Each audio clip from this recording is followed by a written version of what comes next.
አሰላሙ አለይኩም ወራህመቱላሂ ወበረካቱ። የተወደዳችሁ እንዴት ቆያችሁን? የታህሳስ 3 2018 ዓመተ ልደት ሚንበር ኸበር ጀመረ። ፋይዛ መሐመድ የዕለቱን ሚንበር ኸበር እየመራው ከናንተ ከተመልካቾች ጋር ቆያለሁ። እስከ ፍጻሜው አብራችሁን እንድትዘልቁ በአክብሮት እየጋበዝኩ ለዕለቱ ከያዝናቸው ጉዳዮች መካከል አበይቱን አስቀድማለሁ። ለጥቃት ተጋላጭ የሆኑ የፋይናንስ ተቋማትና ባንኮችን ለመከላከል ፖሊሲ መንደፍ አስፈላጊ መሆኑን የኢንፎርሜሽንና መረብ ደህንነት አስተዳደር አስገነዘበ።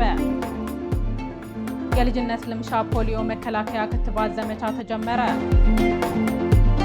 በሚሊዮን የሚቆጠሩ የብሪታንያ ሙስሊሞች ዜግነታቸውን ሊነጠቁ እንደሚችሉ አዲስ ሪፖርት አመላከተ። የሚሉት የሚንበር ኸበር አበይት ጉዳዮች ናቸው። አብራችሁን እንድትቆዩ በድጋሚ እየጋበዝን ወደ ቀዳሚው ኸበር አልፋለሁ።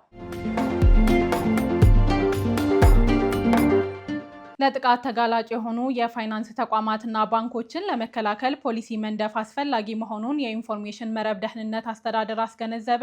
የኢንፎርሜሽን መረብ ደህንነት አስተዳደር በአብዛኛው ለጥቃት ተጋላጭ የሆኑ የፋይናንስ ተቋማትና ባንኮች መሆናቸውን አስታውቋል። በአስተዳደሩ የሳይበር መከላከል ዳይሬክቶሬት ዳይሬክተር መሐመድ ፈረጃ የፋይናንስ ተቋማት፣ ሚኒስትሮች፣ የሕክምና ተቋማት፣ ዩኒቨርሲቲዎች፣ የቴሌኮም አገልግሎት አቅራቢ ተቋማት፣ የጸጥታና ደህንነት ተቋማት እንዲሁም ሚዲያዎች በተደጋጋሚ የጥቃት ኢላማ እንደሚደረጉም ገልጸዋል። በአስተዳደሩ የሳይበር መከላከል ዳይሬክቶሬት ዳይሬክተር መሐመድ ፈረጃ የፋይናንስ ተቋማት፣ ሚኒስቴሮች፣ የሕክምና ተቋማት፣ ዩኒቨርሲቲዎች፣ የቴሌኮም አገልግሎት አቅራቢ ተቋማት፣ የጸጥታና ደህንነት ተቋማት እንዲሁም ሚዲያዎች በተደጋጋሚ የጥቃት ኢላማ እንደሚደረጉም ገልጸዋል። ዳይሬክተሩ የሳይበር ጥቃት ተጋላጭነትን ለመቀነስ ቁልፍ የመሰረተ ልማት ተቋማትን የሚመሩ አካላት ዘርፉን ወይም ተቋም ተኮር የሳይበር ደህንነት ፖሊሲዎችንና ፍሬምወርኮችን መንደፍ እንደሚጠበቅባቸው አስገንዝበዋል።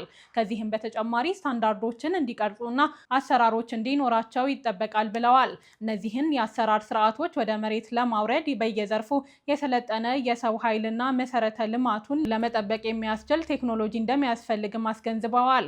በሰው በአሰራር ስርዓትና በቴክኖሎጂ ተቋማት ራሳቸውን ዝግጁ ማድረግ እንዳለባቸውም መክረዋል።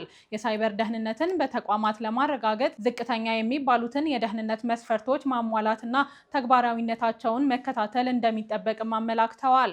ቀደም ሲል ስጋት ከውጭ እንጂ ከውስጥ የለም የሚል እንደነበር አውስተው የዜሮ ትረስት መርህ ግን ማንንም አለማመንና ሁሉንም ማረጋገጥ በሚል የተመሰረተ ሲሆን ይህም ስጋት ከውስጥም ከውጭም እንዳለ አምኖ መስራት ነው ብለዋል። ከላይ ከተገለጹት ጥንቃቄዎች አልፎ የሳይበር ጥቃት ሊያጋጥም እንደሚችልና የጥቃት ጉዳቱን ለመቀነስ እንዲሁም በጋራ ለመመከት እንዲቻል ከተቋማችን ጋር በቅርበት መስራት ይጠበቅባቸዋል ብለዋል።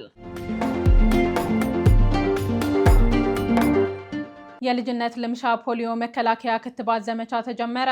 የጤና ሚኒስቴር ዛሬ ጁምዓ ታህሳስ 3 2018 ማስጀመሩን አስታውቀዋል። የተጀመረው የፖሊዮ ክትባቱ በዘመቻ ቤት ለቤት እየተሰጠ እስከፊታችን ሰኞ ታህሳስ 6 2018 ድረስ እንደሚቆይ ተገልጿል። የጤና ሚኒስትሯ ዶክተር መቅደስ ዳባ ሀገር አቀፍ የተቀናጀ የፖሊዮ መከላከያ ክትባት ዘመቻን በዛሬው ዕለት በሲዳማ ክልል ሐዋሳ ከተማ ባስጀመሩበት ወቅት በዚህ ዓመት በሀገር አቀፍ ደረጃ 24.8 ሚሊዮን ህጻናት የልጅነት ልምሻ መከላከያ ክትባት ይሰጣል ብለዋል። ፖሊዮ አሁንም የዓለም ፈተና ሆኖ ቀጥሏል ሲሉ የተናገሩት ሚኒስትሯ የህፃናትን የወደፊት እጣ ፈንታ ለማስቀጠል ፖሊዮን ማጥፋት የግድ መሆኑን አንስተዋል። እስካሁን በ7 ክልሎች በተደረገው የፖሊዮ ክትባት ዘመቻ ከ8 ሚሊዮን በላይ ህፃናት ክትባት መውሰዳቸውን በመጥቀስ የክትባት ዘመቻው እንዲሳካ ከ5 ዓመት በታች የሆኑ ህፃናት በሙሉ ቅድሚያ ተሰጥቷቸው መከተብ እንዳለባቸውም ዶክተር መቅደስ አሳስበዋል። የዘንድሮው የፖሊዮ ክትባት ዘመቻ በሲዳማ ክልል ሐዋሳ የተጀመረ ሲሆን የክልሉ ህብረተሰብ ጤና ኢንስቲትዩት ዋና ዳይሬክተር ዶክተር ዳመነ ደባልቄ የፖሊዮ ክትባትን ለማዳረስና ዘመቻውን በተሳካ ሁኔታ ለማካሄድ በክልሉ ሁሉም ዞኖች ለማህበረሰቡ ግንዛቤ ማስጨበጥ ስራ ተከናውኗል ብለዋል። በተመሳሳይ በአማራ ክልል ከ10 ዓመት በታች የሆኑ 5.7 ሚሊዮን በላይ ህጻናት ክትባቱን እንደሚወስዱ የክልሉ ህብረተሰብ ጤና ኢንስቲትዩት አስታውቋል። የኢንስቲትዩቱ ዋና ዳይሬክተር አቶ በላይ በዛብህ እንደገለጹት ክትባቱ ቤት ለቤት በመጠለያ ጣቢያዎች፣ በጤና ተቋማትና በትምህርት ቤቶች የሚሰጥ ይሆናል። ከዚህ ጋር ተያይዞ በደቡብ ኢትዮጵያ ክልል ከ1.5 ሚሊዮን በላይ ለሚሆኑ ህጻናት የተቀናጀ የፖሊዮ መከላከያ ክትባት እንደሚሰጥ የክልሉ ጤና ቢሮ ምክትል ኃላፊ አቶ ነብዩ ቤዛ ተናግረዋል። ክትባቱ ላለፉት 20 ዓመታት ሲሰጥ ቢቆይም በጥራት ማነስና በተደራሽነት ውስንነት ምክንያት እስካሁንም በሽታውን መክታት እንዳልተቻለ ጠቁመዋል። በሌላ በኩል በሐረሪና ቤኒሻንጉል ጉሙዝ ክልሎችም 75000 እና 27000 ለሚሆኑ ህጻናት በዛሬው ዕለት ክትባቱ መሰጠት ተጀምሯል ተብሏል። የኢትዮጵያ አየር መንገድ ወደ ሳውዲ አረቢያ ጂዛን ከተማ ቀጥታ በረራ ሊጀምር ነው። አየር መንገዱ በሳውዲ አረቢያ 5ኛ መዳረሻ ወደ ሆነችው ጂዛን በረራ የሚጀምረው በመጪው የካቲት ወር መሆኑ ተገልጿል።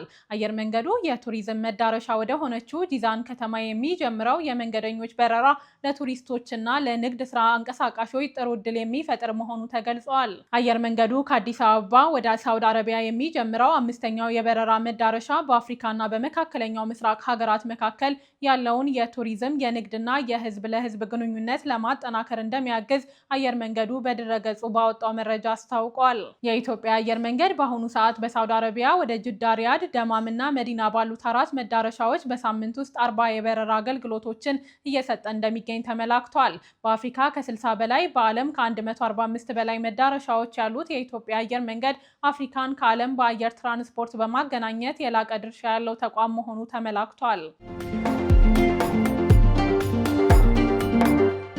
ቀጥለናል። በሚሊዮን የሚቆጠሩ የብሪታንያ ሙስሊሞች ዜግነታቸውን ሊነጠቁ እንደሚችሉ አዲስ ሪፖርት አመላከተ። በውጭ ሀገራት ተወልደው የብሪታንያ ዜግነት ያገኙ በሚሊዮን የሚቆጠሩ ሙስሊሞች የዚህ ኢላማ ሊሆኑ እንደሚችሉ ሪፖርቱን ይፋ ያደረጉት ጥናት አድራጊ ድርጅቶች ናቸው። እነዚህ 2 የጥናት ድርጅቶች በብሪታንያ ውስጥ የሚገኙ ሲሆን ሩኒ ሜድ ትረስት እና ሪፕራይቭ የሚሰኙ ናቸው። በዚህም በሚሊዮን የሚቆጠሩ የብሪታንያ ሙስሊሞች በወግ አጥባቂ የሀገሪቱ የፖለቲካ ኃይሎች ዜግነታቸውን ሊያሳጣ የሚችል ስጋት ውስጥ ናቸው ሲሉ አስጠንቅቀዋል። እንደ ሩኒ ሜድ ትረስት እና ሪፕራይቭ የጥናት ድርጅቶች ሪፖርት ከሆነ በብሪታንያ ወደ 9 ሚሊዮን ገደማ ሙስሊሞች በሆም ሴክሬታሪ ወይም በብሪታንያ የሀገር ውስጥ ጉዳይ ሚኒስቴር ዜግነታቸውን የመነጠቅ ስጋት ተጋርጦባቸዋል። ይህም ከሀገሪቱ አጠቃላይ የህዝብ ቁጥር 13 በመቶ እንደሚሸፍን በሪፖርታቸው አስቀምጠዋል። ሆም ሴክሬታሪ በሚል የሚጠራው የብሪታንያ የሀገር ውስጥ ሚኒስቴር ከፍተኛ የስልጣን እርከን ካላቸው የብሪታንያ የመንግስት ሚኒስቴር መስሪያ ቤቶች ውስጥ በቀዳሚነት የሚጠቀስ ነው። ዜግነት የመንጠቅ ዘመቻው ኢላማ ያደረጋቸውና ሙስሊሞች በብዛት የሚኖሩባቸው አህጉራትን በስም በመጥቀስ ዝርዝር ሪፖርት ይፋ ያደረጉት ድርጅቶቹ ከነዚህ ሀገራት ወደ ብሪታንያ የገቡና እዚያው በመኖራቸው ዜግነት የተሰጣቸው ሙስሊሞች የዚህ ስጋት ቀዳሚ ሰለባ ሊሆኑ እንደሚችሉ አስምረውበታል። ከነዚህም መካከል ከደቡብ እስያ፣ ከመካከለኛው ምስራቅና የአፍሪካ ሀገራትን ከመሳሰሉት ጋር የዘር የቅርስና የታሪክ ተዛምዶ ያላቸው የብሪታንያ ሙስሊሞች እንደሚገኙበት ገልጸዋል። በዚህም ተጽዕኖ ቀላል አይሆንም ሲልም ጥናቱ አክሏል። ከዚህ ጋር በተያያዘ ከሁሉም ሙስሊም ሀገራት ጋር ግንኙነት ያላቸው የብሪታንያ ሙስሊሞች ዜግነታቸውን ሊነጠቁ እንደሚችሉ በጥናቱ የተብራራ ሲሆን በዋናነትም ከፓኪስታን፣ ባንግላዴሽ፣ ሶማሊያ፣ ናይጄሪያ፣ ሰሜን አፍሪካና የመካከለኛው ምስራቅ ሀገራት ተጋላጭ መሆናቸውን ተመልክቷል። የጥናት ሪፖርቱን ይፋ ያደረጉት ሁለቱም ድርጅቶች ከልካይ ወይም ነጣቂ ስርዓት ሲሉ በጠሩት የወቅቱ የብሪታንያ መንግስት በሙስሊም ማህበረሰቦች አሁን ላይ ስልታዊ ስጋት ተደቅኗል ብለዋል። አሁን ባለው ህግ የብሪታንያ ህገ መንግስት ምንም እንኳን የሌላ ሀገር ዜግነት ባይኖራቸውም በመንግስት በኩል ከታመነበት የብሪታንያ ሙስሊሞች የዚህ ኢላማ መሆናቸው አይቀርም ሲሉ ሩኒ ሜድ ትረስት እና ሪፕራይቭ የጥናት ድርጅቶች አሳስበዋል። በብሪታንያ ሀገር በሚገኙ ሙስሊሞች ላይ ታቅዷል የተባለው ዜግነት የመንጠቅ ዘመቻ ሙስሊሞች ከመጡባቸው ሀገራት በተጨማሪ ዘርንና የቆዳ ቀለምን ሊያካትት እንደሚችልም ሪፖርቶቹ አስጠንቅቀዋል። በብሪታንያ ከፍተኛ የመንግስት የስልጣን እርከን ያለው የሀገር ውስጥ ጉዳይ ሚኒስቴር የ9 ሚሊዮን ገደማ ሙስሊሞችን ዜግነት ሊነጥቅ ነው በሚል ለወጣው የጥናት ሪፖርት እስካሁን የሰጠው ምላሽም ሆነ ማስተባበያ ስለመኖሩ የዜና ምንጩ ሚድል ኢስት አይ የጠቀሰው ነገር የለም።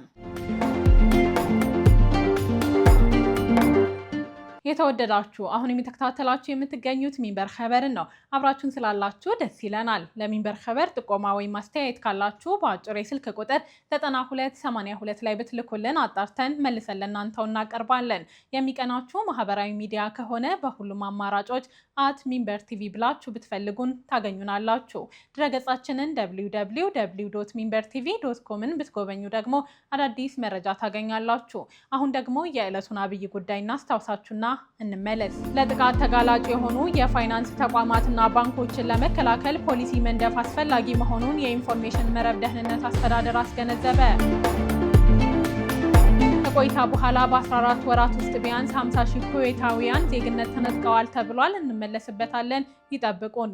እስራኤል የጋዛን ፍርስራሽ ለማጽዳት እንድትከፍል ከአሜሪካ ለቀረበላት ጥያቄ ተስማማች። እስራኤል ለ2 ዓመታት በጋዛ በፈጸመችው ሰፊ ውድመት ፍርስራሾችን ለማጽዳት ለሚወጣው ወጪ ኃላፊነቱን እንድትወስድ ከዩናይትድ ስቴትስ የቀረበላትን መደበኛ ጥያቄ ተቀብላለች ተብሏል። ባለፉት 2 ዓመታት በተካሄደው ጥቃትና የጦርነት ዘመቻ የአየር ድብደባ ህንፃዎች ፈርሰዋል። ከፍተኛ የሰብአዊ ቀውስ በጋዛ ተከስቷል። ሚድል ኢስት ሞኒተር የዲዮት አህሮኖትን ጋዜጣን ዋቢ አድርጎ እንደዘገበው ጋዛን መልሶ ለመገንባት ፍርስራሾችን ለማንሳትና ለማጽዳት የሚያስፈልገውን ወጪ እስራኤል የምትሸፍን መሆኑን ከፍተኛ የእስራኤል ባለስልጣናት ተናግረዋል። በጋዛ የመልሶ ግንባታ ከመጀመሩ በፊት ፍርስራሹን ለማንሳት ብቻ በመቶ ሚሊዮኖች የሚሆን የእስራኤል ገንዘብ ያስፈልጋል የተባለ ሲሆን መልሶ ግንባታውን ለመጀመር ደግሞ በቢሊዮኖች ይጠይቃል ተብሏል።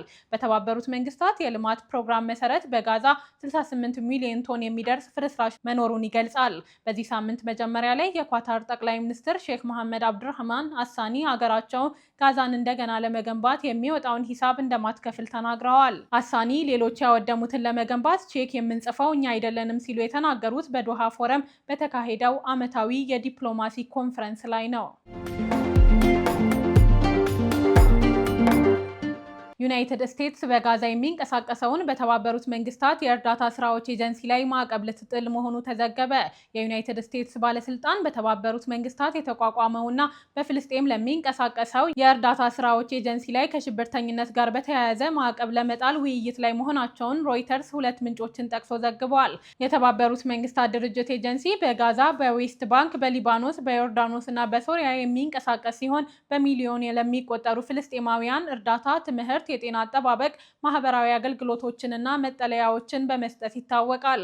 ከፍተኛ የተባበሩት መንግስታትና የተባበሩት መንግስታት የጸጥታው ምክር ቤት ባለስልጣናት ኤጀንሲው አስከፊ የሰብአዊ ቀውስ ላስከተለውና ለ2 ዓመታት ለዘለቀው የእስራኤል ጥቃት ለጋዛ የእርዳታ ጥሪ ምላሽ በመስጠት የጀርባ አጥንት ነው ሲሉ ይገልጸውታል። ሆኖም የትራምፕ አስተዳደር ኤጀንሲውን ከሐማስ ጋር ግንኙነት እንዳለው የከሰሰ ቢሆንም ኤጀንሲው በበኩሉ አጥብቆ ተከራክሯል። እንደ ዘገባው ከሆነ የስቴትስ ዲፓርትመንት ባለስልጣናት ከተወያዩባቸው አማራጮች መካከል ኤጀንሲውን የውጭ አሸባሪ ድርጅት ብሎ መፈረጅን እንደሚያካትቱ ምንጮች ገልጸዋል። በውይይቱ ማዕቀቡ ሙሉ ኤጀንሲውን ይሁን የተወሰነ የኤጀንሲውን ባለስልጣናትን ወይም የተወሰኑ የስራ ክፍሎቹን ውሳኔ ላይ የተደረሰ ነገር የለም ብለዋል። ነገር ግን እርምጃው በመላው ድርጅቱ ላይ የሚወሰድ ከሆነ የስደተኞችን የእርዳታ ጥረቶች ወደ ትርምስ ሊያስገባ ይችላል ተብሏል።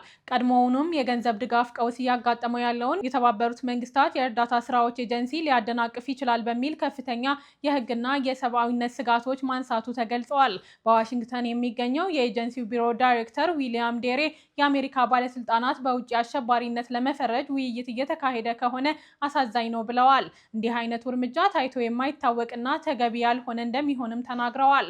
ዳይሬክተሩ ከጥር 2024 ጀምሮ በተለያዩ ጊዜያት ጥርጣሬዎች ተመስርተው የአሜሪካ ብሔራዊ የስለላ ምክር ቤትን ጨምሮ 4 ገለልተኛ አካላት የኤጀንሲውን ገለልተኝነት መርምረዋል። ሁሉም ወደ አንድ መደምደሚያ ደርሰዋል ያለ ሲሆን የማይቀየር ገለልተኛ የሰብአዊነት አጋር ነው ብለዋል። በአሜሪካ ለተመሰረተው ድርጅቱ ዋሽንግተን ለረጅም ጊዜ ትልቁ ለጋሽ የነበረች ቢሆንም በእስራኤልና በሐማስ መካከል ከ2 ዓመት በፊት ባገረሸው በጋዛ ጦርነት ሳቢያ እስራኤል የኤጀንሲውን ሰራተኞችን ከሐማስ ጋር ግንኙነት አላቸው በማለት ከሳለች። ይህን ተከትሎም አሜሪካ በጥር 2017 የምትሰጠውን የገንዘብ ድጋፍ አቁማለች። የእስራኤል ጠቅላይ ሚኒስትር ቤንያሚን ኔታንያሁ ለዓመታት ኤጀንሲው እንዲፈርስ ሲጠይቁ ቆይተዋል።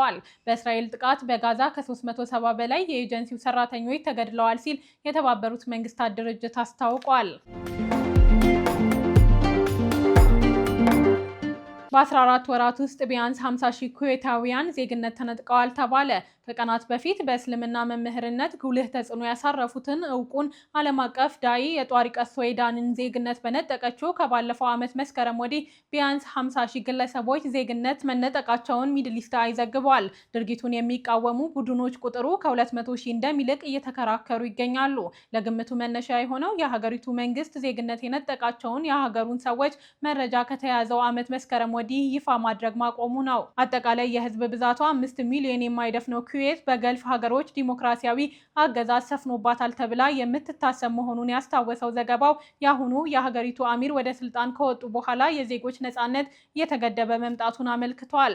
የዜጎችን ነጻነት እየገደቡ ነው በሚል ወቀሳ እየቀረበባቸው የሚገኙት ሼክ ሚሻል አልአህመድ አልጃቢል አልሰባህ ወደ ስልጣን የወጡት ከ2 ዓመት በፊት ነው። የእርሳቸውን ወደ ስልጣን መውጣት ተከትሎ ባለፈው ዓመት መጋቢት ወር የሀገሪቱ ፓርላማ ታግዷል። ዜግነትን የሚመለከቱ የህገ መንግስት አንቀጾችም ተግባራዊ እንዳይደረጉ እግድ ተጥሏል።